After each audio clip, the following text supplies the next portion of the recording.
Si tienen sus Biblias, por favor, las abren a Mateo 5. Y vamos a dar inicio hoy con la lectura de esos primeros 10 versículos que hemos estado estudiando últimamente. Mateo 5, versículo 1, dice: Y cuando vio las multitudes, subió al monte, y después de sentarse sus discípulos se acercaron a él. Y abriendo su boca, les enseñaba diciendo: Bienaventurados los pobres en espíritu, pues de ellos es el reino de los cielos. Bienaventurados los que lloran, pues ellos serán consolados. Bienaventurados los humildes, pues ellos heredarán la tierra. Bienaventurados los que tienen hambre y sed de justicia, pues ellos serán saciados. Bienaventurados los misericordiosos, pues ellos recibirán misericordia. Bienaventurados los de limpio corazón, pues ellos verán a Dios. Bienaventurados los que procuran la paz, pues ellos serán llamados hijos de Dios. Bienaventurados aquellos que han sido perseguidos por causa de la justicia, pues de ellos es el reino de los cielos. ¿Quieren inclinar sus rostros para iniciar con una oración, por favor? Padre, hoy oramos para que las palabras que salgan de mi boca y la meditación que salga de mi corazón sean aceptas a ti, Señor. Oramos para que estas palabras transformen vidas, inclusive hoy, Señor. Te entregamos este servicio, te entregamos cada detalle de esta predicación y que seas tú la guía, Señor. Y es en el nombre de tu Hijo que oramos. Amén. En el versículo 9, que es donde nos encontramos en este momento, versículo 9 del capítulo 5, vamos a estar estudiando: bienaventurados los que procuran la paz, pues ellos serán llamados hijos de Dios. Y es especialmente importante hoy para nosotros porque no hace tanto se firmó un acuerdo de paz aquí en Colombia, o se está en ese proceso. Y es especialmente importante porque el conflicto que vive Colombia es el más antiguo del hemisferio occidental, eso dicen los diarios. El ELN hoy inclusive está tomando aquellas posiciones que las FARC habían dejado atrás. Las FARC han entrado en un proceso de paz, pero también se han generado disidencias de ese mismo grupo de las FARC. Y esta guerra inició en 1948 o alrededor de 1948, cuando murió un hombre, Jorge Eliezer Gaitán. Probablemente no muchos estaban vivos en el 48 de los que estamos acá, habrá alguno, pero la violencia ha cobrado muchísimas muertes. En esa época solamente, durante los tiempos de la violencia, 200.000 personas murieron, en esa época.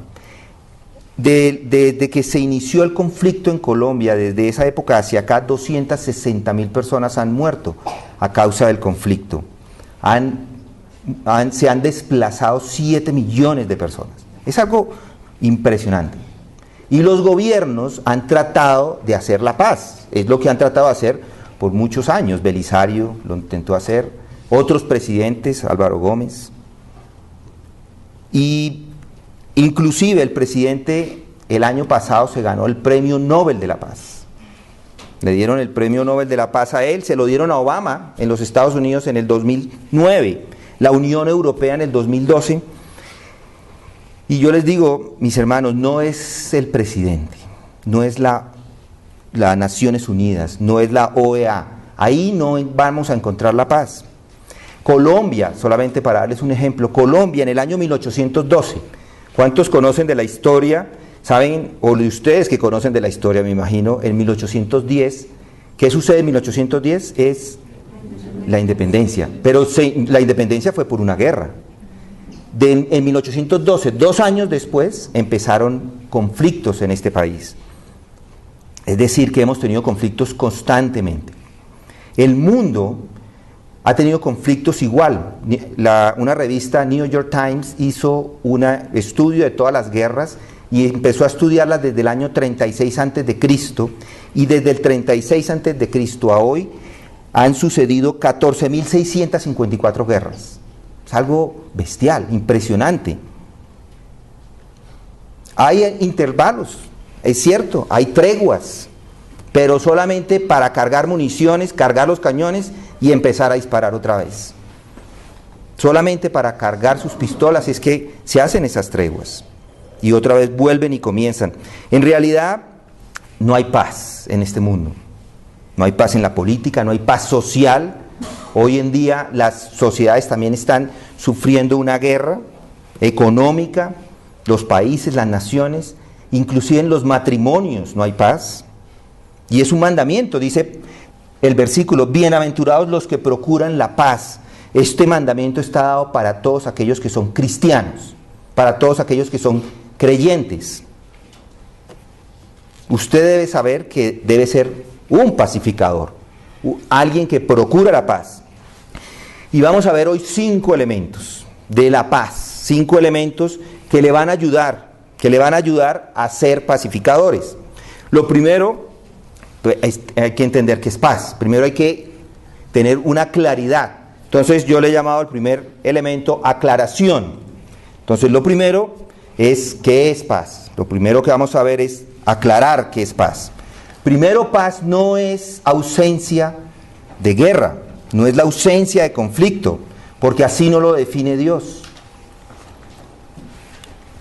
En los jardines de paz, que ustedes conocen, en el cementerio no hay muchas peleas, ni hay camorras, ni hay conflictos, porque la gente allí está muerta. Por eso es que no hay conflictos. No es la ausencia de conflicto, pero es la presencia. La paz es la presencia de todo lo que es bendecido. Los judíos, por ejemplo, usan la palabra shalom para dar una bienvenida, para dar paz. Es la palabra paz en el hebreo. Pero ellos no están implicando no haya paz, o no están implicando que haya ausencia de guerra en su vida. Ellos lo que quieren decir con eso es que haya una completa satisfacción, que haya calma, que haya tranquilidad, pero como Dios la trae. Esa es la verdadera paz. Paz es una fuerza creativa que produce bondad y bienestar. No se crea en un vacío. No es una guerra fría. En algún momento puede haber algo de paz porque puede uno pensar que hay paz porque no hay guerra, están en guerra fría, es guerra también. No es una tregua, no es evadir un problema, no es estar silenciosos, eso no es paz. No es un compromiso con la mentira, pero un compromiso con la verdad. Dios no pide que debe haber paz en el error. En realidad, la paz solamente se da en la verdad. Él no pide que se conforme a la mentira, ni pide que tolere el engaño. La verdad no puede habitar en la falsedad. Y no se obtiene la paz vendiendo la verdad. Proverbios 23:23 dice, compra la verdad y no la vendas. No puede haber unión entre verdad y mentira. Dice 2 Corintios 6:14, ¿qué comunión hay entre la luz y las tinieblas? No hay comunión. Entonces, para poder entender la paz tenemos que entender que se basa en la verdad, no se basa en la mentira. Buscad la paz, dice Hebreos 12:14, sin perder santidad. Es decir, que siempre la verdad debe estar ahí. Santiago 3:17 dice, paz viene de la verdad, no es hipocresía. Nunca hay paz en lugar de la verdad. Nunca hay paz incrementando el error. Yo les diría, hoy que es mejor dejar ir la paz que la verdad. Es más importante la verdad. Los mártires, pónganse a pensar en los mártires. ¿Quiénes fueron estos hombres al principio de esta era, del momento en que la iglesia comenzó? ¿Quiénes fueron estos mártires? Fueron personas que murieron por la verdad. Cuando a ellos les preguntaban quién era Jesucristo y ellos lo declaraban, por eso morían, por declarar quién era Jesucristo, que era el Hijo de Dios, que era el Dios mismo que había venido a esta tierra, y con eso era suficiente para ponerlos en la hoguera. Entonces, todas estas personas, los armenios, socinios, heréticos, todos los filósofos que digan o que estén promoviendo una paz, esa paz es del demonio. No es verdadera paz porque no está basada en fundamentos verdaderos. La unión en fe es la unión en verdad. Entonces, no solamente la paz está en la verdad, sino aquellos que proclaman la verdad son los que, con los que se puede hacer paz. Es decir, si alguien proclama la mentira, no podemos tener paz con ellos. El ecumenismo es una falsedad. No podemos decir ahora, vengan todas las religiones y nosotros todos vamos a tolerarnos aquí en medio de esto, porque eso es mentira. Hay una mentira de por medio y no puede haber paz así. David, el rey David dijo, yo amo la paz, mas cuando hablo ellos están por guerra, porque estaba hablando las verdades.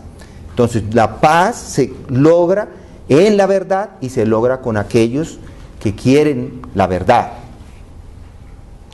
Salmo 26:4 dice, con los falsos no me he sentado, dice David, ni con los hipócritas iré. Aborrezco la unión de los malhechores y no me sentaré con los impíos. No hay comunión entre la verdad y la falsedad. Uno puede ser civilizado, es decir, civil, es decir, una persona no agresiva con los que son malos y pecadores. Uno puede ser amistoso con ellos, pero no puede tener unión, no puede ser como una cuerda unidos con ellos. No se puede. No se puede unir con los pecadores. Si quieren, vayan conmigo a Segunda de Crónicas. Vamos a ver allí un ejemplo de Josafat, lo que sucedió con este hombre. Segunda de Crónicas, capítulo 19. Marquen ahí Mateo para que no se... Ya vamos a regresar, pero Segunda de Crónicas, capítulo 19. Encontramos a Josafat, rey de Judá. Este es un rey bueno, podríamos decirlo, porque miren lo que hace. Salió a su encuentro, versículo 2, el vidente Jehú, hijo de Hananí, y dijo al rey Josafat, ¿vas a ayudar al impío y amar a los que odian al Señor y con esto traer sobre ti la ira de Dios o la ira del Señor? Sin embargo, se han hallado en ti cosas buenas porque has quitado las aceras de la tierra y has dispuesto tu corazón para buscar a Dios. Y habitó Josafat en Jerusalén. Luego el versículo 5, puso jueces en el país en todas las ciudades fortificadas de Judá, ciudad por ciudad.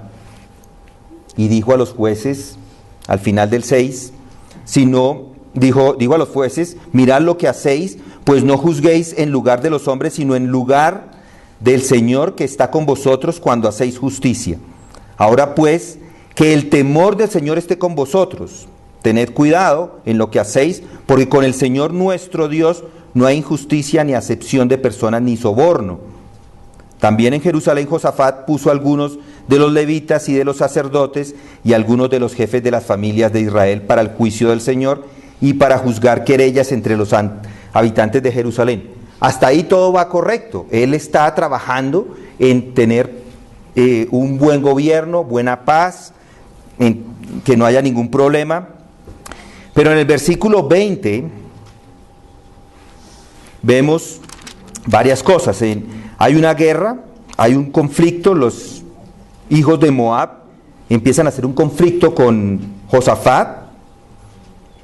En el versículo 15 dice, y dijo, prestar atención toda Judá, habitantes de Jerusalén, a tú, rey Josafat, así os dice el Señor, no temáis ni os acobardéis delante de esta gran multitud, porque la batalla no es vuestra sino de Dios. ¿Y qué sucede? ¿Qué sucede? Dios entra y destruye completamente a los moabitas. Hay una guerra y ellos no tienen ni siquiera que pelearla. Ellos esa guerra la ganan sin ni siquiera matar a uno. Miren lo que dice el versículo 24. Cuando Judá llegó a la atalaya del desierto, que es el lugar alto para ver lo que estaba pasando, miraron hacia la multitud y he aquí solo había cadáveres tendidos por tierra, ninguno había escapado. Dios había hecho la guerra y los había matado a todos. Pero miren el capítulo 20, versículo 31. Y reinó Josafat sobre Judá, y anduvo en el camino de su padre Asa, y no se apartó de él haciendo lo recto ante los ojos del Señor. Sin embargo, los lugares altos no fueron quitados, pues el pueblo no había vuelto aún su corazón al Dios de sus padres. Versículo 35, después de esto Josafat, rey de Judá, se alió con Ocosías. Ahí ya empezaron las cosas mal. Dice, rey de Israel, al hacer esto obró impíamente y se alió con él para hacer naves que fueran a Tarsis, y construyeron las naves Eizón-Geber. Entonces Eliezer dijo de Dodaba en Maresa, profetizó contra Josafat diciendo, por cuanto te has aliado con Ocosías, el Señor ha destruido tus obras, y las naves fueron destruidas y no pudieron ir a Tarsis. El punto acá es que él hizo una alianza. Él hizo una alianza con los paganos en ese momento, que era Ocosías. Él hizo esa alianza prometiendo la verdad. Se unió a los malos y por eso no triunfó. Por eso la ira de Dios cayó sobre él. No hay alianzas, no se pueden tener alianzas entre la verdad y la mentira, entre el pecado y la justicia. Si hay alguien con una gripa bien terrible, ¿qué hacemos? Nos aliamos, nos vamos hacia un lado. Yo no me voy a sentar si hay alguien que tiene ese flu o esa gripa que está casi que me lo pega, yo me hago a un lado. Igual, no se puede aliar. No quiere decir que debo ser grosero con él, pero no hay alianzas. La paz, en realidad, conquista el error. Hay paz solamente cuando hay una victoria sobre la mentira. La paz más grande no es la tregua, ni es la guerra fría. La paz se da después de una guerra, después de que se ha presentado la verdad. Cuando hay paz es cuando la verdad en medio de esas dos personas es aceptada. Mateo 10:34 dice, antes de la paz espada. Así duela, la paz se logra así duela. Hay que desenmascarar el pecado, confrontar con el mensaje, así cause divisiones. Hoy la sociedad que pide, dice no divisiones, nosotros queremos estar unidos, no podemos estar en desacuerdos de religiones. Eso es ecumenismo. Porque la gente quiere que quitemos todo lo que nos divide y hablemos de lo que nos une. Y eso no es paz. Piensen en Jesús. Piensen en Jesús. ¿Qué hacía Jesús con los fariseos? ¿Recuerdan? Él les decía, ustedes que son tan religiosos, venga, vamos a ser amigos. No, él los confrontaba y les decía camada de víboras. Él iba de frente y les decía, ustedes son unos hipócritas. No podemos tener paz con la mentira. No puede haber paz en la mentira. Nunca tuvo paz Jesucristo con los fariseos, ni con los religiosos, ni con la mentira. Siempre hubo paz en la verdad, y es la única que puede manifestar o que puede tener paz o que puede haber paz es en la verdad. Y solamente puede haber paz si se reconoce quién es verdaderamente Jesucristo. Si no, es un engaño, es una mentira. Entonces, eso es paz, nos aclara dónde está la paz. La paz tiene amenazas. Segundo punto, hemos aclarado qué es la paz, también hay unas amenazas para la paz. Voy a ponerle a todos mis puntos de tal manera que los puedan recordar, de pronto no son tan exactos, pero ustedes me entienden. Las amenazas, la respuesta a esto es el pecado. ¿Cuáles son las amenazas para la paz? El pecado o el rechazo a la verdad. El pecado debe ser tratado. El pecado suyo y el pecado de los otros, si queremos en realidad ser pacificadores. Santiago 3:18 dice que la semilla cuyo fruto es justicia se siembra en paz por aquellos que hacen la paz. Eso quiere decir que si hay santidad, si se está tratando con el pecado, si esa persona está buscando no pecar más, ahí hay paz. Los pacificadores siembran semillas de justicia. Eso es lo que están haciendo. Ellos confrontan los pecados. Porque la verdadera paz se logra cuando el pecado es confrontado. Antes no.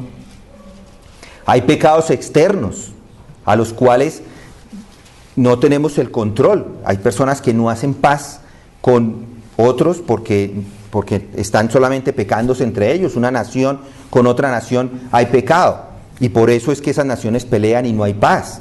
Y quieren lo que está sucediendo en Venezuela en este momento. ¿Qué está sucediendo allá? El gobierno está ultrajando a la gente de ahí. Está haciendo cosas terribles. Y eso es un pecado del gobierno. Y las otras personas tampoco están en paz porque también están en guerra en contra del gobierno. Entonces hay pecados externos, pero hay pecados internos. Hay pecados internos. Y uno le preguntaría a cualquier persona, dice, no, yo estoy bien. Inclusive estoy orgulloso de lo que he logrado. Me ha ido bien. Pero si se piensa que está bien, las personas siempre han pensado que están bien y al final eso es orgullo, ¿no? Es pecado. Hoy las personas se justifican y tienen una alta estima por ellos mismos y piensan eso es una virtud. Y es la mayor de las virtudes, es lo que piensan. El amor por sí mismo es lo que hay que lograr, pero el amor por sí mismo es lo que logra o lo que produce los conflictos, es lo que produce los litigios, las masacres. Siempre que una persona se está amándose a sí mismo, está cerca a iniciar un conflicto. El amor por sí mismo es esa ave de rapiña que se roba la presa. Ese amor por sí mismo, si hay algo de unión, la rompe. El amor por sí mismo y la contención o el conflicto son mellizos. Nacieron al mismo tiempo. No es algo nuevo. Es que el amor por sí mismo es solamente esta temporada. Ha existido por siempre. Y lo que es pensar que uno es mejor que los otros y por eso quiere pelear por estar por encima de las otras personas. Si recuerdan a Diótrefes en tercera de Juan, él amaba la preeminencia. César y Pompey hicieron una guerra, destruyeron sus ciudades, todo por orgullo. Mordecai, ¿se acuerdan? Sí, ¿se acuerdan de él? No se agachó a Amán. Y por eso, este Amán trató de matar a todos los judíos. Ya hizo un decreto y lo iba a matar, en el libro de Esther está. Cuando hay amor por sí mismo, o cuando el amor por sí mismo entra en el corazón de las personas, lo que hace son divisiones, es como un terremoto de divisiones. Entonces debemos ser pacificadores, dice la Escritura. Mateo 5 dice, bienaventurados los que procuran la paz, pues ellos serán llamados hijos de Dios. Estos que procuran la paz solamente lo pueden lograr porque son creyentes. Cuando vamos a las antiguas bienaventuranzas, vemos que hay un grupo y solamente ese grupo son los que van a entrar al reino de los cielos y los pacificadores van a entrar. Ahí dice en el versículo 3, bienaventurados los pobres en espíritu, pues de ellos es el reino de los cielos y solo de ellos y únicamente de ellos. Es decir, aquel que ha reconocido su pecado y que lo ha confesado y se ha dado cuenta que no tiene nada en él para entrar al reino de los cielos, es aquel que es pobre de espíritu. Y él es el que va a entrar al reino de los cielos y solamente él, nadie más. Bienaventurados los que lloran, aquellos que han visto su pecado y han llorado su pecado. Dice, Dios mío, qué horrible fue esto, te pido perdón. Ellos son los que van a entrar al reino de los cielos y van a ser consolados. Bienaventurados los humildes o los mansos. Aquellos que a pesar de ser atacados, a pesar de ser chuzados, golpeados, vituperados, todavía no confrontan a las otras personas, todavía tienen una respuesta de humildad. Y ellos van a ser los herederos de la tierra y solo ellos. Bienaventurados los que tienen hambre y sed de justicia, aquellos que están buscando su santidad propia, pues ellos van a ser saciados. Bienaventurados los misericordiosos, pues ellos recibirán misericordia, aquellos que están ayudando a otras personas. Aquellos que tienen el corazón limpio, bienaventurados los de limpio corazón, pues ellos verán a Dios. Ellos y solamente ellos. Lo mismo los pacificadores. Bienaventurados los que procuran la paz, pues ellos serán llamados hijos de Dios. Son ellos y solamente ellos.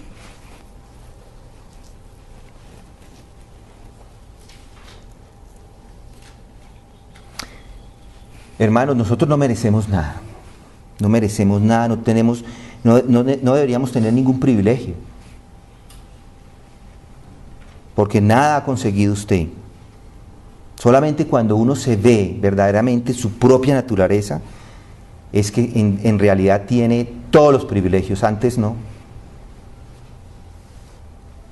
Un pacificador es una persona que ha recibido a Cristo.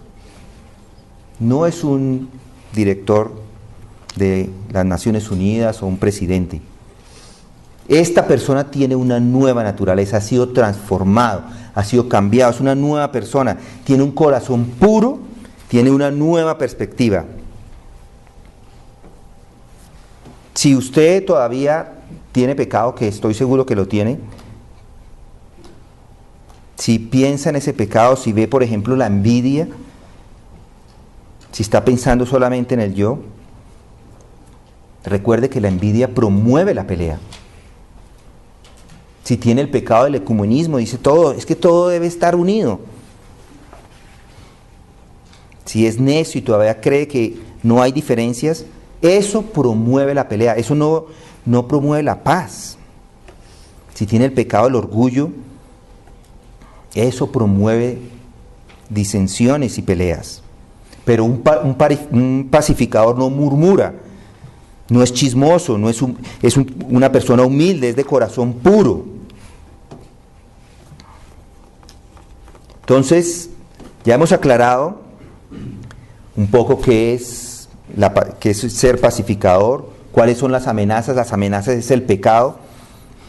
Ahora vamos a ver los antecesores o el antepasado de los pacificadores. Tal vez yo le pondría mejor la fuente. Segunda de Corintios 14:36 dice, Dios no es un Dios de confusión, sino de paz.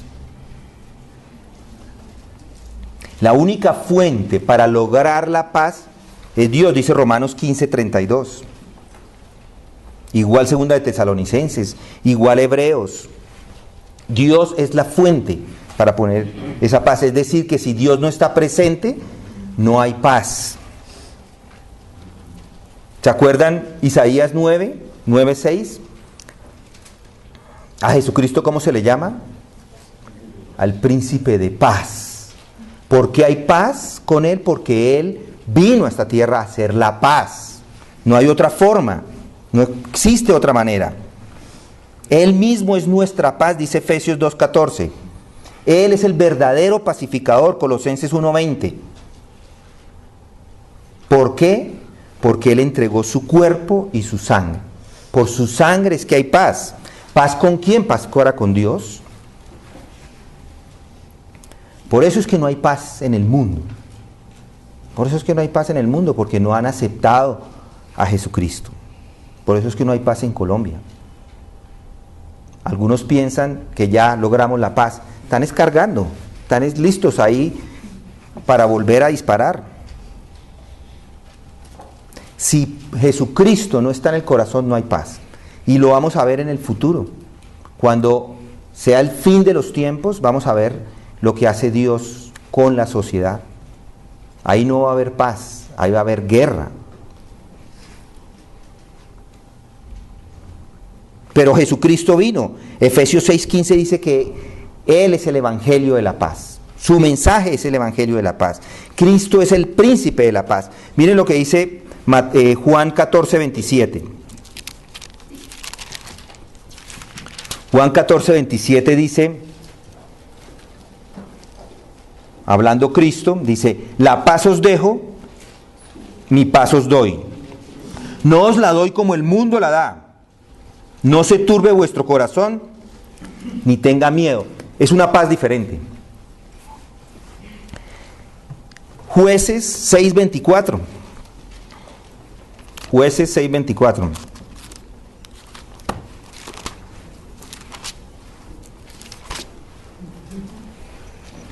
Dice, Jueces 6:24, y Gedeón edificó allí un altar al Señor, y lo llamó ¿qué? El Señor es paz. Él es el que da la paz. No hay paz en este mundo si Él no está en medio. Él es la fuente, Él es el antecesor. Solamente hay pensamientos de paz en Él. Jeremías 29:11. Miren Juan 16:33.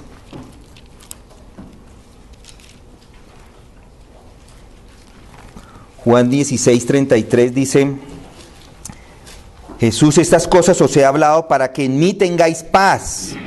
En el mundo tenéis tribulación, pero confiad, yo he vencido al mundo. La fuente es Jesucristo. No hay otra forma de tener paz. La paz sale de Él y viene de Él. Y solo los creyentes pueden tener paz, por supuesto. Solo ellos pueden ser pacificadores, porque han primero tenido paz con Dios. Además de la aclaración, las amenazas, los antecesores, ¿quiénes son los asistentes? Es decir, en una mesa de paz solamente los creyentes son los asistentes. Los únicos que la tienen y nadie más. La iglesia, por lo tanto, es el verdadero pacificador. Los creyentes son un batallón de paz. Segunda de Corintios 5:18 dice, Él tiene, vamos a Segunda de Corintios 5:18, conmigo, vayan conmigo. Segunda de Corintios 5:18 dice, y todo esto procede de Dios, quien nos reconcilió consigo mismo por medio de Cristo y nos dio el ministerio de la reconciliación. ¿Sí se dan cuenta? La reconciliación, la paz solamente se logra por medio de la iglesia. Son los únicos que pueden hacerlo. Son los embajadores de Cristo. Se logra la paz evangelizando. La paz con Dios es lo más importante, es lo primero que hay que conseguir. Cuando un grupo de personas han reconocido quién es Dios, quién es Jesucristo, han reconocido su pecado, cuando han rendido sus vidas al señorío de Jesucristo, en ese momento pueden ser llamados pacificadores. Entonces, si hay otro lugar donde hay un conflicto, pueden entrar y ser pacificadores. Y son los únicos, nadie más. Solo los creyentes pueden ser pacificadores. Entonces la pregunta mía a aquellos de ustedes que no creen en el Evangelio todavía, ¿quiere ser parte del reino de los cielos? ¿Quiere entrar a ese reino de los cielos? ¿Quiere ser pacificador? ¿Se ha arrepentido? ¿Recuerdan lo que Juan predicaba? Juan predicaba arrepentimiento. Juan, en el capítulo de Mateo 3, el versículo 2 les decía: arrepentidos porque el reino de los cielos se ha acercado. Se necesita el arrepentimiento. Ese es parte del Evangelio. Si no hay arrepentimiento, no hay entrada al reino de los cielos. Jesús volvió y lo repitió. Lo repitió en el capítulo 4, versículo 17. Desde entonces Jesús comenzó a predicar y a decir: arrepentidos porque el reino de los cielos se ha acercado. Todos tenían que arrepentirse porque es la única manera de entrar, es la única manera de hacer paz, es la única manera de reconciliarse con el Dios de los cielos. Es la única manera de confrontar el error, de cambiar una mala manera de pensar, de cambiar los hábitos. De resto, se es esclavo de Satanás, se es esclavo de la mentira. Entonces, ¿cómo puede usted estar en paz con Dios? Recibir el Evangelio, es lo primero. Ya no sea más enemigo. No rechace al señorío de Jesucristo.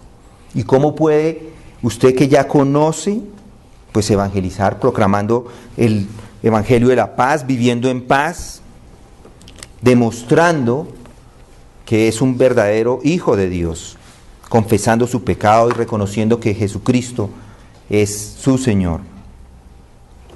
Hoy las personas tienen muchos problemas y están en conflictos, pero piensen que no es una conciliación. Ellos, todos los que están en conflicto, necesitan ser salvos. Lo único que necesita Colombia, en realidad, no es la paz, es el Evangelio, mis hermanos. Es el Evangelio. Hay un hombre que visité hace 3 años en una cárcel. Lo visité porque él fue estudiante con nosotros en el IDEX, en línea. Y este hombre conoció el Evangelio un poco antes de entrar a la cárcel, pero él fue un asesino.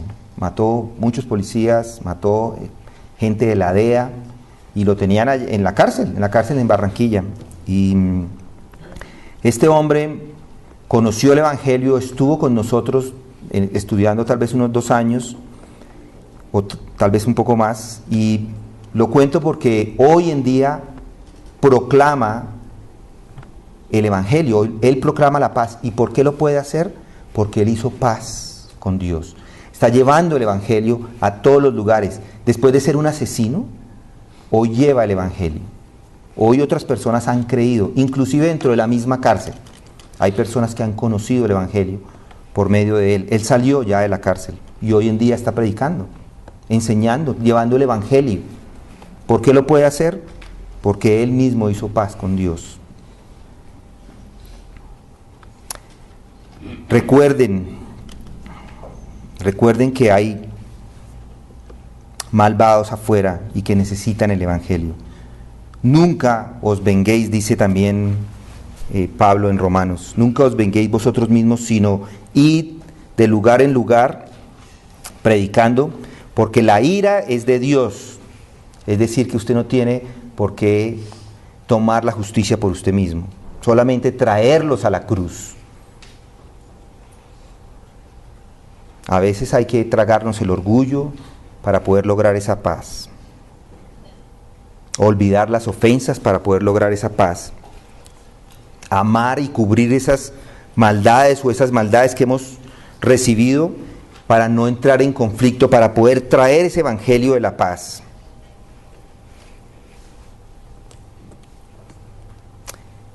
Otro punto entonces dice: la aclaración, las amenazas, el antepasado o los antecesores, los asistentes, solamente los creyentes, y tiene un atractivo. Tiene un atractivo. Miren lo que dice Mateo 5. Bienaventurados los que procuran la paz, pues ellos serán llamados hijos de Dios.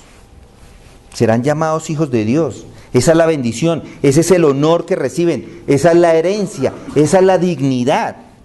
Son admitidos como hijos de Dios, son adoptados.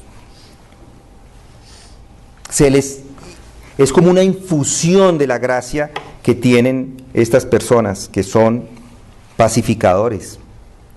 En Gálatas 4:5 vemos que han sido adoptados, y esa adopción no es temporal, es eterna, y van a participar de las bendiciones, es efectiva, y produce una santificación real, es decir, que las personas cada día son más parecidas a Jesucristo. Han cambiado estas personas de estar en una familia enemiga ante los ojos de Dios para estar con la familia amiga. Tienen, como decir, una inmunidad diplomática. Es decir, ya no están bajo las leyes de la familia anterior, sino ahora están bajo los derechos y las gracias que da el Evangelio de la Gracia. Tienen un nombre nuevo. Antes eran esclavos, ahora tienen un nombre. Ese es el beneficio de ser hijos de Dios. Ahora son hijos y libres. Antes eran pecadores, ahora son santos. Antes no tenían herencia, ahora tienen una herencia segura, placentera, que no se mueve.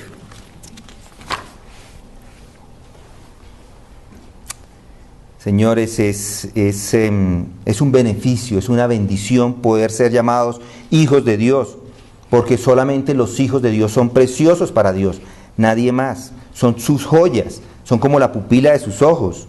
Cristo los carga en su corazón, su nombre está escrito en el libro de la vida, y por eso es que son hoy en día hijos de Dios, inclusive hoy. Ser pacificador es ser salvo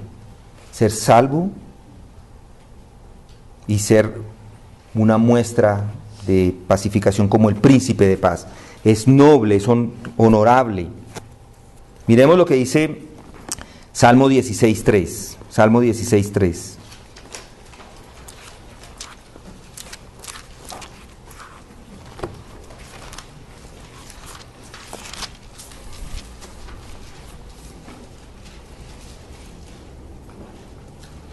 En cuanto a los santos que están en la tierra, ellos son nobles en quienes está toda mi delicia. Los santos son solamente los que han hecho la paz con Dios, nadie más. Los pacificadores. Miren segunda de Timoteo 2:21. Segunda de Timoteo 2:21.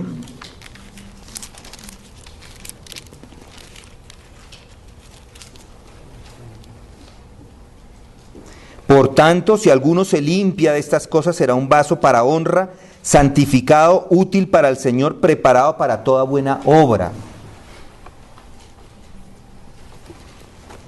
Y solamente ellos, Apocalipsis 3:21.